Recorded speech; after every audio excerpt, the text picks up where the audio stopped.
Ayan guys. Anuhin natin yung snow guys kasi grabe frozen talaga siya guys. Ay naku guys, ito yung mahirap ang driving kasi madulas ang daan.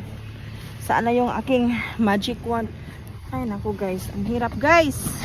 Ganito ang buhay namin dito guys sa Canada guys. Ay. Kaya mahirap pag ganito ang panahon, pag frozen, freezing rain, ganun.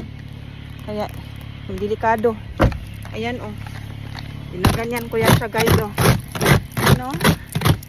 Frozen yan, grabe. Ayan guys oh. Hirap anuhin. Kaya pag shovel mo na ako guys ha. Kasi hirap tanggalin.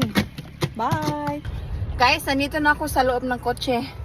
Ano kasi guys, ganito talaga kahirap guys. Ang hirap linisin pag frozen ang sasakyan mo. Tapos, delikado din mag-drive. Kaya, take care sa mga friends ko dyan.